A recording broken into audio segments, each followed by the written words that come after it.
Bom dia a todos, ou boa tarde, ou boa noite. Não sei que horas vocês estão assistindo o nosso encontro. Estamos mais uma vez aqui conversando com vocês, trazendo essas informações para que vocês possam refletir e perceberem o quanto os ensinamentos podem vir de vários instrumentos. Nós estamos mostrando as fábulas, por exemplo, quantos ensinamentos elas têm, né? Então, vamos hoje continuar esse exame, né, simbólico que as fábulas trazem, mas que no nosso dia a dia são importantes para a gente ficar pensando. Vamos abrir o nosso livrinho. Seus horários. E ele disse-lhe: vinde vós aqui à parte, a um lugar deserto, e repousai um pouco, porque havia muitos que iam e vinham, e não tinham tempo para comer. Marcos 6,31. A disciplina, com o tempo, é valorosa. Valorosa medida de melhor aproveitamento espiritual. Busque disciplinar, portanto, seus horários, para que sempre sobre um momento para seus cuidados de alto amor. Uma prece de refazimento, uma harmonização no ritmo mental, a alimentação com calma, uma conversa sem descuidos verbais, um cumprimento mais atencioso, uma generosidade para o seu corpo, um instante para a leitura elevada, 1 minuto para resolver algo que importuna sua consciência. São muitos os pequenos cuidados de amor para consigo mesmo, para os quais deve sempre ter um horário na sua apertada agenda de cada dia. Por mais importante que seja tudo em sua vida, nada é mais significativo que usar o tempo como aliado de suas metas e alavanca para as suas realizações.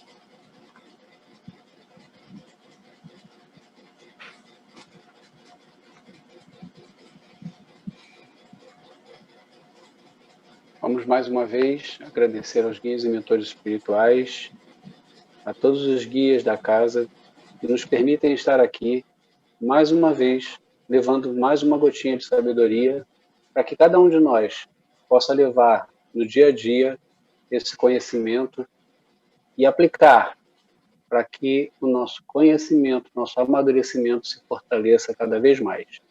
Sendo assim, pedimos licença para iniciar o nosso trabalho de hoje, dizendo todos, graças a Deus.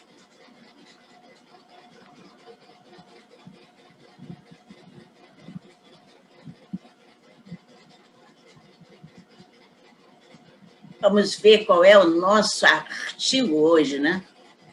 Olha, esse La Fontaine, ele tem a história, não é?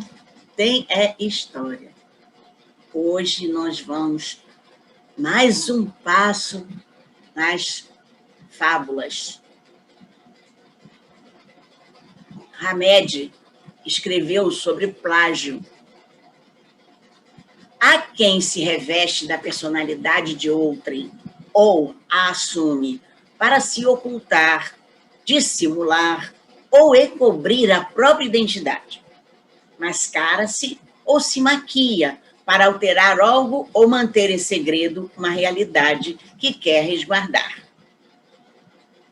É isso que ele está falando aqui de você imitar o outro, né? Se revestir da personalidade do outro para esconder, como se fosse a sua identidade não quisesse desvendar, né? Não quer desvendar quem é que está ali. Aí fica imitando o outro, né, Jorge? É importante, né, a gente ter uma noção de quem é que precisa esconder as próprias verdades, né? Pois é. Quando eu preciso esconder as minhas verdades, é por quê? É porque... Tem que fazer essa pergunta sempre, né? É egoísta. Eu tenho medo de mim mesmo, né? Eu tenho medo do que eu posso revelar. Como é que eu me revelo para as pessoas? Como é que eu me coloco diante das pessoas e as pessoas me veem? Eu tenho medo de como é esse olhar das pessoas. Né? Da onde que vem esse medo? Insegurança. Hoje, então, o nosso tema será o gaio com as plumas do pavão. Gaio com plumas de pavão. Olha só que confusão é essa, né? Primeiro, o que é gaio? Muita gente não sabe, que não conhece esse bicho.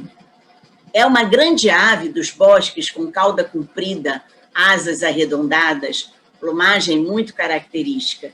Tem um comprimento de 33 a 36 centímetros, um peso de 1,40 a 1,90 gramas. Tem uma coroa malhada de preto e branco, um bigode preto, dorso e ventre castanho rosado. Então, mais ou menos ali, até que não é tão feio, né? Ele é bonitinho, né? Mas a história é sobre o plágio. Então, o que é plágio? O que tem a ver o plágio com o gaio com as plumas de pavão? Então, o gajo vai além de fazer imitação de um trabalho alheio ou apresentar, como da própria autoria, uma obra artística, literária, científica, que pertence a outro. A gente pode realmente levar um trabalho do outro. Agora, o que não pode é dizer que você mesmo fez, né?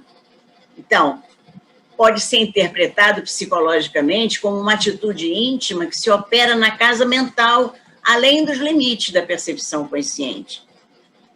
Quer ser ou parecer o outro. Isso já leva a uma extensão maior da imitação, né? Quer dizer, quer ser, ele quer realmente funcionar como aquele outro. Não está só fazendo o trabalho porque ele gostou e imitando, não. Ele realmente quer ser o outro. Bom, vamos ver a nossa história. Um gaio apoderou das penas que um pavão trocara. Colocou-as em seu corpo e, acreditando ser uma bela ave, foi exibir-se entre os outros pavões. Reconhecido, ele enxotado a bicadas e empurrões violentos. Depenado pelos pavões, ele foge entre vaia estrondosa, corrido por ludibriar. Leva o corpo em carne viva. Buscando asilo e refúgio entre os gaios, seus iguais, foi repelido a assobios e gargalhadas. Gaios bípedes eu conheço que não são imaginários. Eles usurpam penas alheias e se chamam plagiários. Mas, cala-te boca, não é do meu feitio apontar os impostores. Entre os pavões são notórios os gaios que se apoderam do que não lhes pertence. Viu? Vai se apoderar do que não pertence, depois volta para os amiguinhos, né? Para mostrar que você está aí com tudo do outro, né? Pois é. Por isso é que deram aquela história do Elvis não morreu, aí tem um bando de gente aí vestindo roupa do Elvis. Sendo ele, tentando cantar feito ele. Mas, vamos lá. Isso pode ser uma fantasia ou defesa do ego. Quando é uma fantasia, que você quer brincar, que você quer se divertir, que não está levando em consideração a identidade do outro, é só a fachada, tudo bem. Mas nós estamos falando de alguma coisa a mais. Nós estamos falando de alguma coisa que ultrapassa a fantasia. E isso é uma defesa que nós implantamos na nossa vida.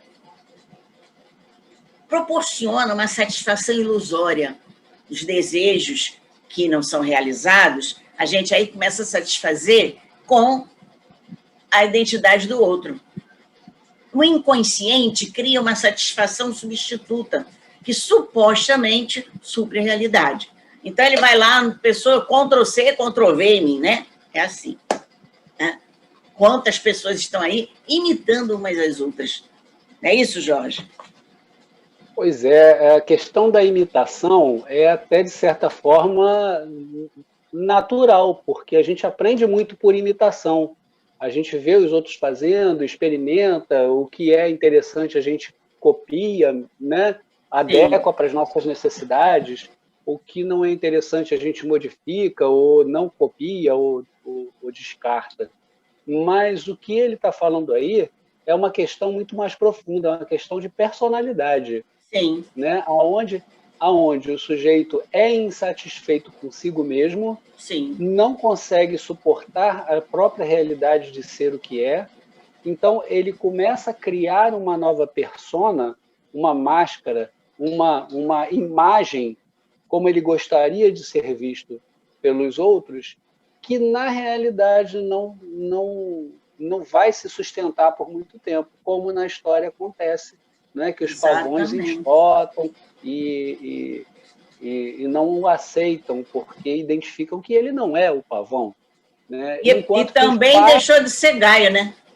Os pares, né, também não aceitam mais porque ele não quer mais ser o que... Né?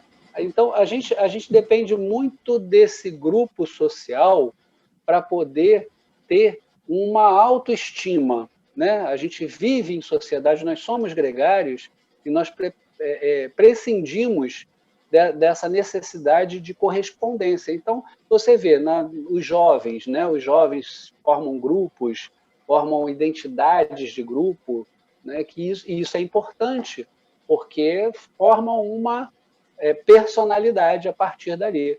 Agora, você imagina o sujeito que quer, né, ser punk lá da vida, né? Todo esquisitão para a gente, né? Está fora da nossa realidade de vida, ele resolver fazer parte de um culto religioso, sei lá, tocar, como é que é o nome? Ortodoxo. Budista. Já imaginou um punk budista? Um budista punk? Eu não consigo imaginar isso. Não cruza, as informações não cruzam, né? É mais ou menos por aí. Como na fábula, existem homens que vivem situações fantasiosas e se comportam como os gaios, ficando impregnados de peculiaridades ou características de outras pessoas. Então, nós vemos, quando é só a fantasia, tudo bem, mas vemos pessoas que realmente se caracterizam porque têm idolatria por aquelas pessoas. São ídolos que eles assumem e ficam vivendo, inclusive o porte, a fala, tudo isso eles começam a imitar. Regina, quanta gente, né, que se diz Jesus, né? Se transformam total ou parcialmente, de maneira irreal, naquele modelo idealizado. Ele está vivenciando, de uma forma dissimulada, a necessidade íntima dele. Pode não ser consciente. Pode não ser consciente. Ele tem essa volúpia de querer ser o outro, mas ele não está ainda consciente porque ele quer ser o outro. E tem outros não, tem outros que sim, querem imitar. Por quê? Porque eu não quero que ninguém veja quem eu sou. Então eu vou falar feito ele, eu vou fazer gesto feito ele, para ninguém ver quem eu sou. Então existem as duas coisas, né? O mostrar quem é, não quer mostrar quem é, e o outro que gostou do outro, vou imitar, aí sai imitando a pessoa. Eu tinha um amigo que ele tinha muito isso. Ele dizia, quando eu idolatrava uma pessoa, e ele disse que aconteceu isso com um jogador de futebol, por exemplo, ele aí começou a se ver como aquele jogador. Andava na rua, ele não vestia a roupa do jogador, mas para ele tinha a imagem do jogador. Depois, quando tinha um outro ídolo para ele se vestia de novo, mas a roupa dele era imaginária. Uhum. Mas dentro dele, ele não era mais ele. Ele se escondia dele mesmo. Era muito interessante isso. Uma outra coisa também são os artistas.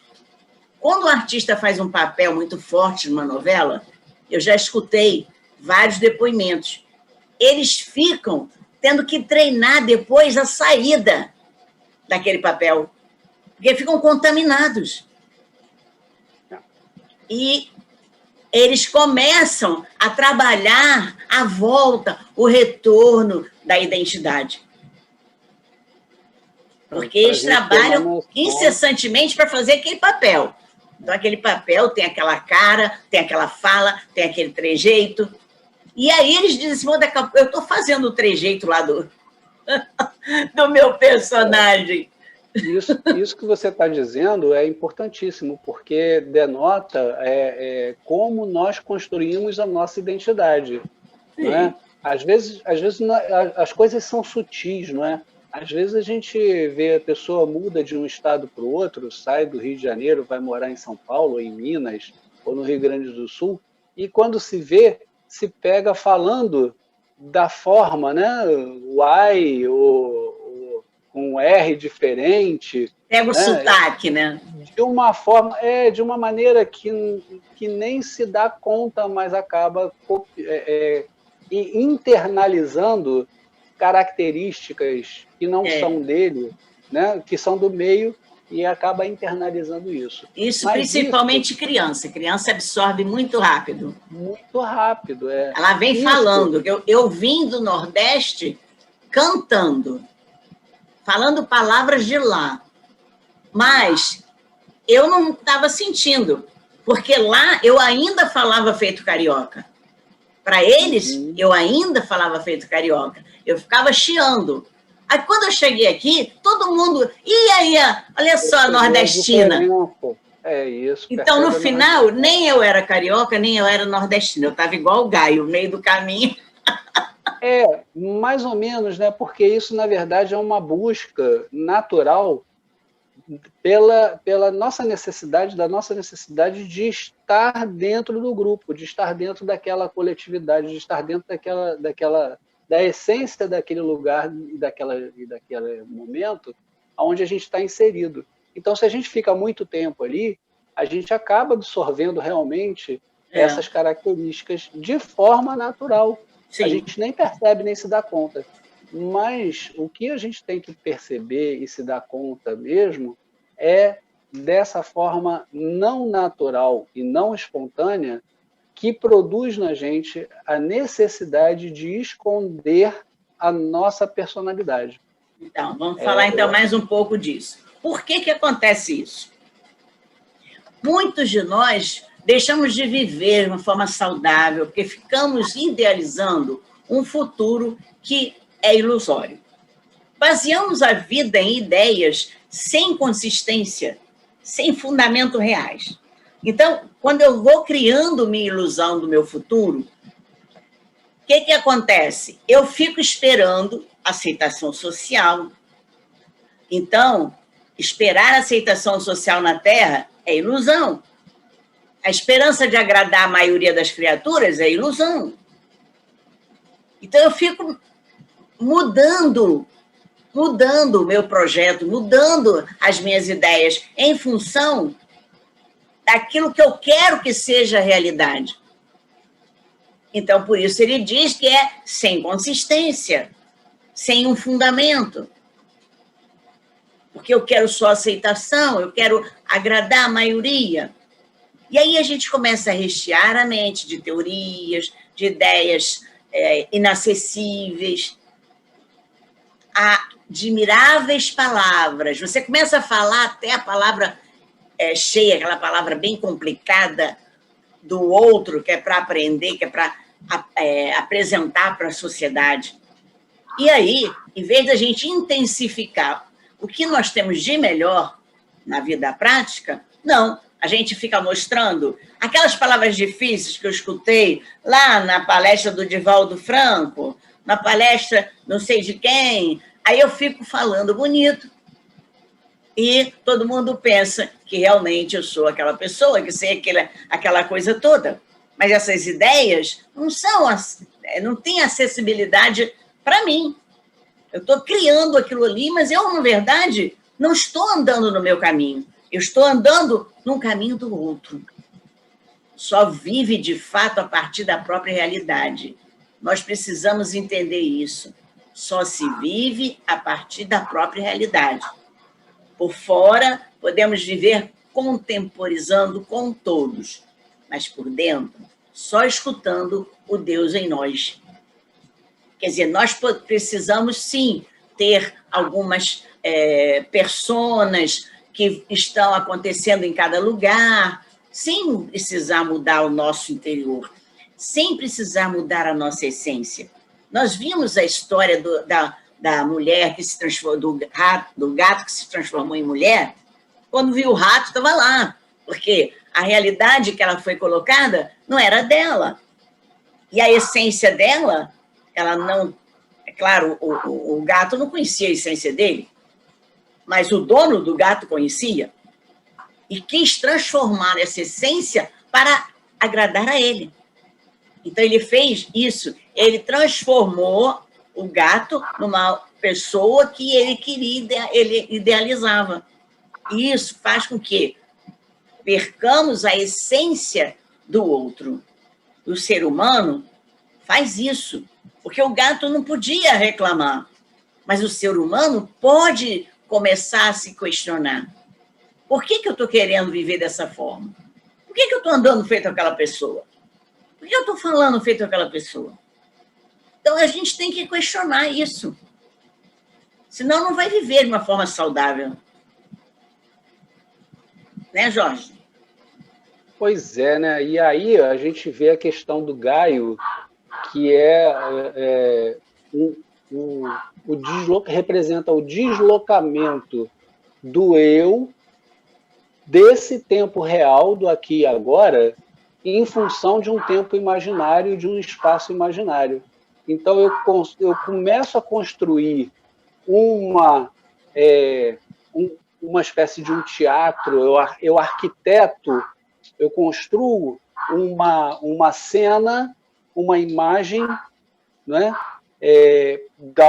Para onde eu quero ir, para o que eu quero construir, só que é uma imagem ilusória, fora da realidade. E aí eu começo a me construir de acordo com essa imagem que não é real, né? E aí eu desloco o meu eu da realidade do que eu sou, do tempo e da realidade do que eu sou, para uma imagem do que eu não sou. E aí que ele fala teorias e ideias inacessíveis, por quê? Porque a gente nunca vai conseguir também ser a essência do outro. A gente só vai ser a fachada. Porque eu não vou mergulhar na essência do outro para ser igual a ele internamente. Aquele teu amigo nunca ia conseguir ser o jogador de futebol que ele imaginava. Pois é. Ou ter aquela personalidade. Mas o que seria real com a nossa essência? Nós não estamos falando de uma realidade circunstancial que vivemos hoje, mas aquela que está no nosso íntimo.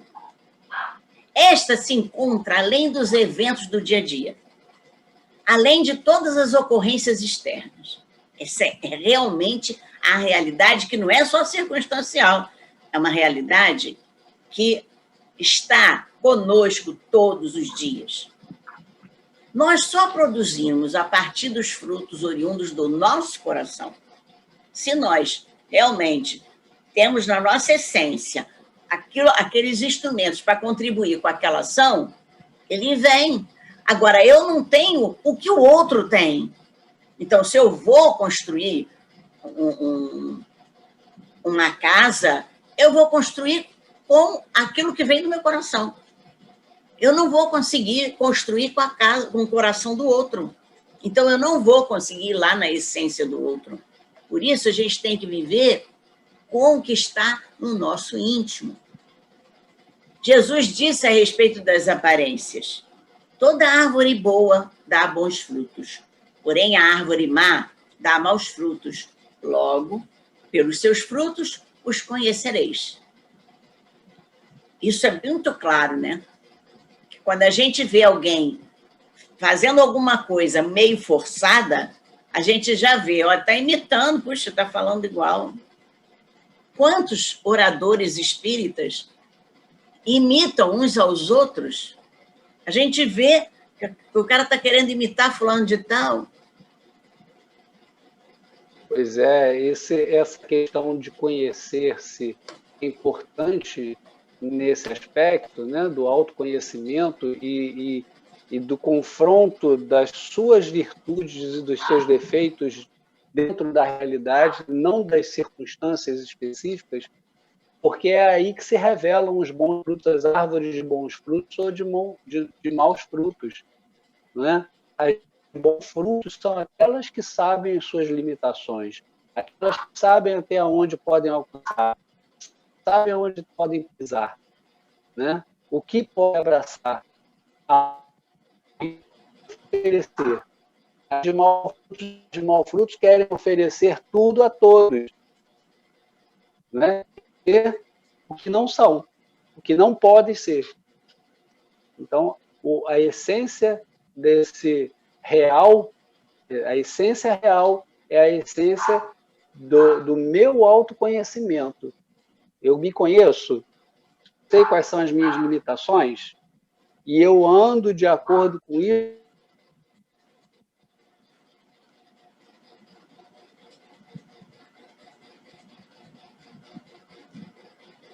Travou, Jorge.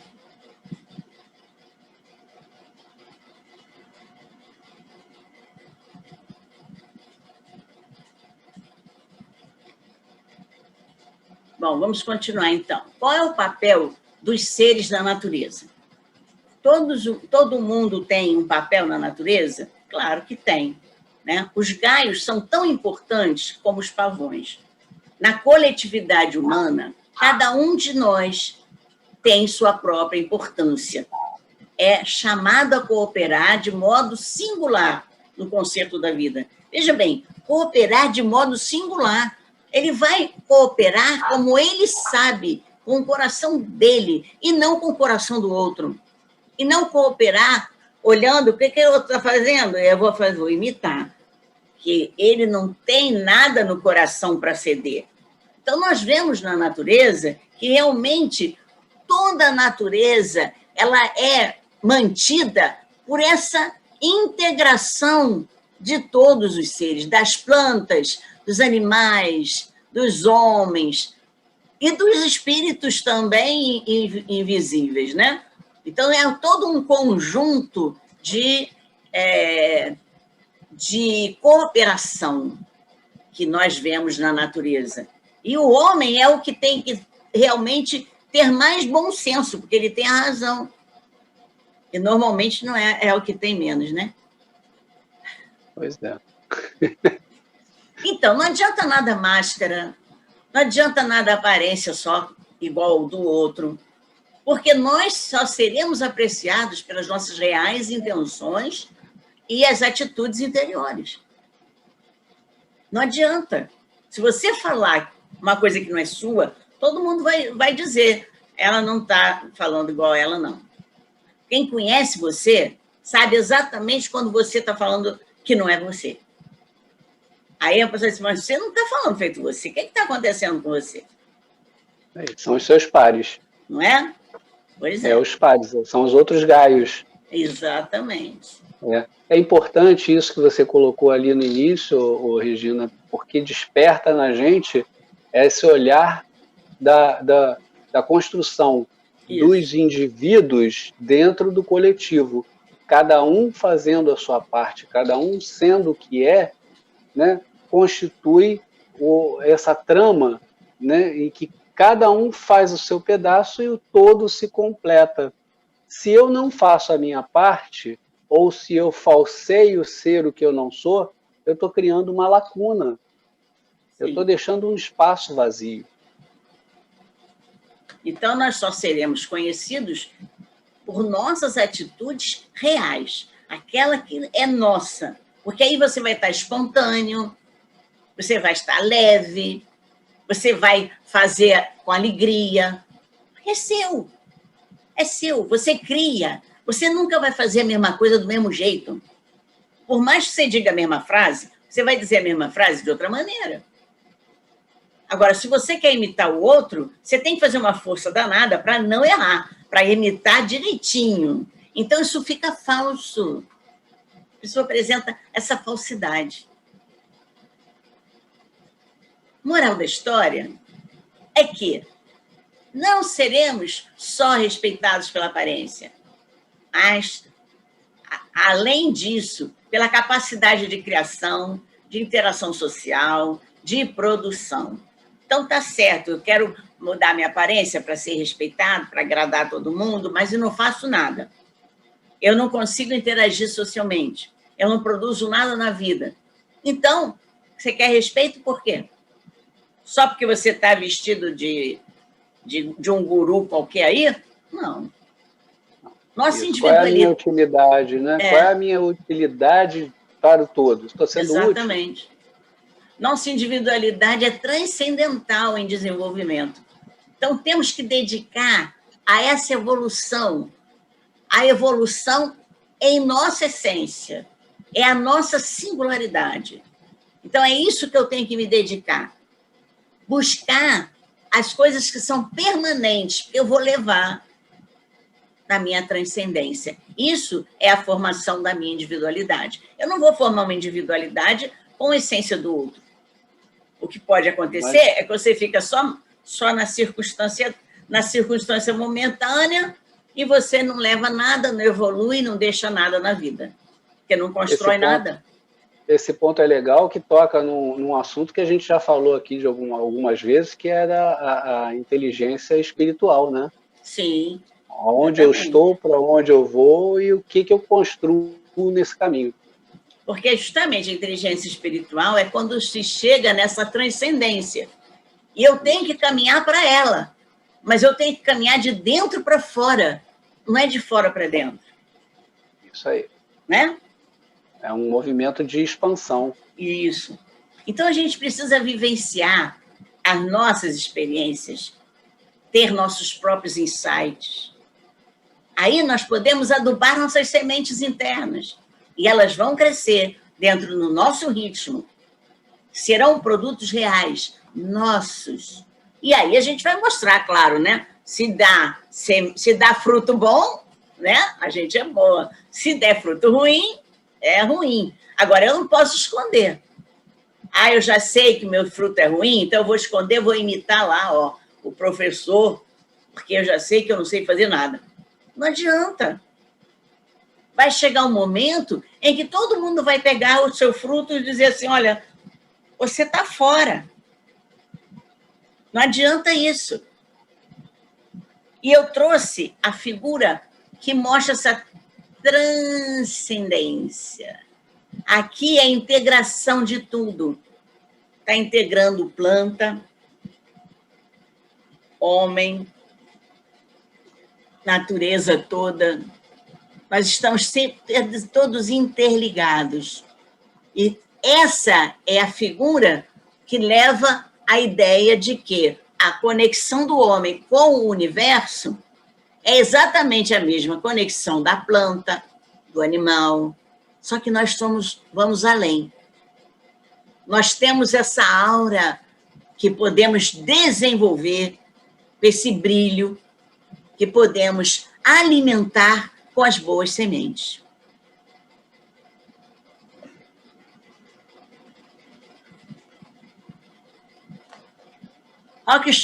Roquefoucauld trouxe o texto. Tão acostumados estamos a nos disfarçar para os outros que acabamos nos disfarçando para nós mesmos. Aí, esses disfarces são de novelas, de cinema, que eu falei, às vezes o artista fica incorporado com o personagem dele.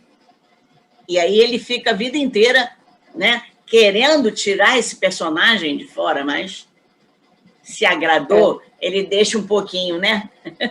E esse exemplo que você deu do artista que incorpora esse personagem, sim, é muito interessante e tem tudo a ver com isso que está sendo colocado, porque o artista está querendo fazer um trabalho de excelência. Sim. Né? Ele está querendo dar o melhor de si. E na realidade, o que a gente faz o tempo todo. A gente está dando o melhor da gente. Sim. A gente está querendo dar o melhor de nós, né? Dar a nossa luz interior, para iluminar o todo, ou parte desse todo, com as melhores das boas intenções.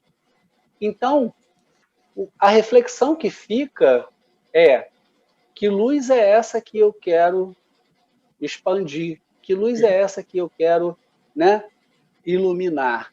É a luz que vem do meu eu, da minha essência, ou é a luz que eu faço refletir de uma outra essência?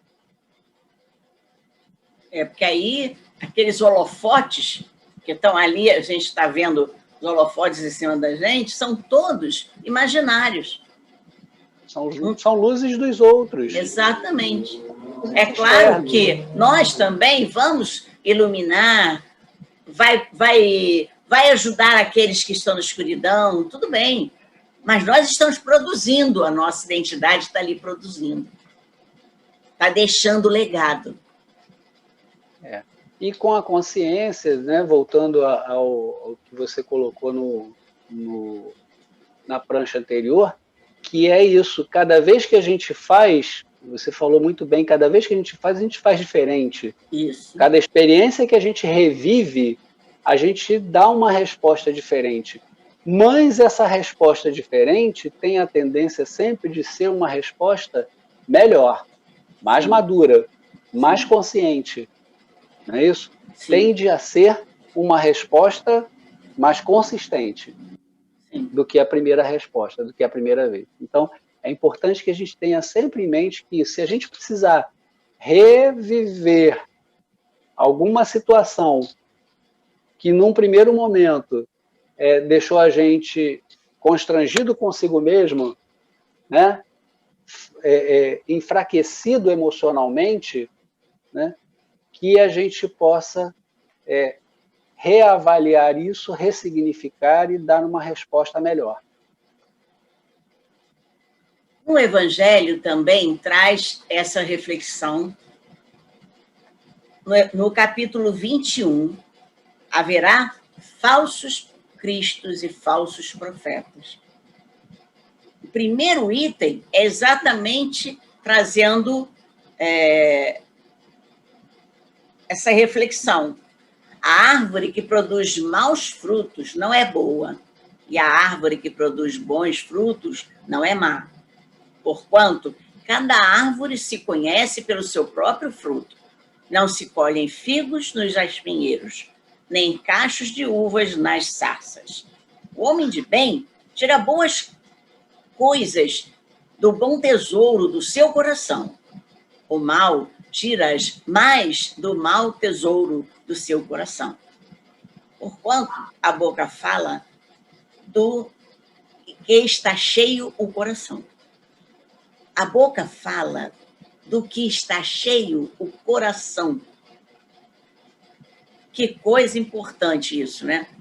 Você está falando e não está enganando a ninguém, não. Você está falando, está lá no teu coração. Não é sem querer, desculpe, não era isso que eu queria falar. Nosso jardim secreto. Né? Falamos disso, do nosso jardim secreto já. Exatamente. Ele vai sempre ser endereçado, né? Aquela carta que a gente endereça para alguém, é isso aí, o que a gente fala. Agora, interessante isso tudo que está sendo colocado, né? Mais uma vez, eu não posso deixar de salientar aqui o quanto é importante cada leitura que é feita no início, né? Essa leitura aleatória, que fala exatamente isso, Regina. O quanto é importante a gente ter essa disciplina de dar um tempo para a gente, dar um tempo para o nosso auto-amor, dar um tempo para o nosso autocuidado. Olha para si, veja em si mesmo o que tem de luz, o que tem de bom, o que tem de pérola, o que tem de bonito, de belo. Nós temos tudo de bonito e de belo. Se eu não acredito que eu tenho alguma coisa de bom e de belo, né, o que eu vou endereçar para os outros? O que o meu coração vai mostrar através da minha fala, das minhas atitudes, do meu comportamento? Né? Então, vamos ter esse tempo, vamos nos dar esse tempo. novamente caindo na retórica da pandemia, né? Isso é importante, a gente teve esse tempo, está tendo esse tempo de parar, de se observar, de se analisar um pouco mais. E é importante que essa análise seja feita com carinho, com cuidado, que a gente possa ter amorosidade com a gente mesmo, para que o nosso coração possa endereçar para os outros esses frutos bons. A questão de semear, me lembrei agora do semeador, né? A gente não semeia só para fora, a gente também semeia para dentro. Cada vez que eu semeio fora, eu estou semeando alguma coisa para dentro. E se eu semear fora coisas ruins, eu estou me tornando aquela árvore ruim. Os meus frutos serão ruins. Se os meus frutos serão ruins, daqui a pouco eu estou só semeando coisa ruim. Então, eu preciso também escolher quais são as sementes que eu quero botar no coração, para que essas sementes desdobrem e amanhã eu possa realmente ter uma árvore boa. Então, imitar, sim, para conhecer, mas vamos, pelo menos, ver se a gente está imitando coisa boa, botando uma semente boa dentro da gente, porque aquilo ali vai desdobrar-se com nossa criatividade, com a nossa identidade. E aí nós passamos a mostrar aquilo com mais alguma coisa. Só lembrando que o nosso coração é a terra boa. A semente é a gente que escolhe. Exatamente. O tipo de semente é a gente que escolhe. É a gente que escolhe. Agora a gente às vezes desperdiça, né? A terra boa, né? A gente joga em qualquer lugar aí. Desconsidera essa terra boa. Feliz daquele que reconhece, né, as escolhas que faz, né? Então, vamos encerrando o nosso encontro de hoje. Pedimos que vocês façam seus comentários, que tragam as suas dúvidas, para que nós possamos responder a vocês durante a semana. Certo? Graças a Deus, amigos espirituais, agradecemos o apoio, a inspiração, e que Jesus esteja sempre conosco. Agora, hoje, amanhã e depois. Graças a Deus.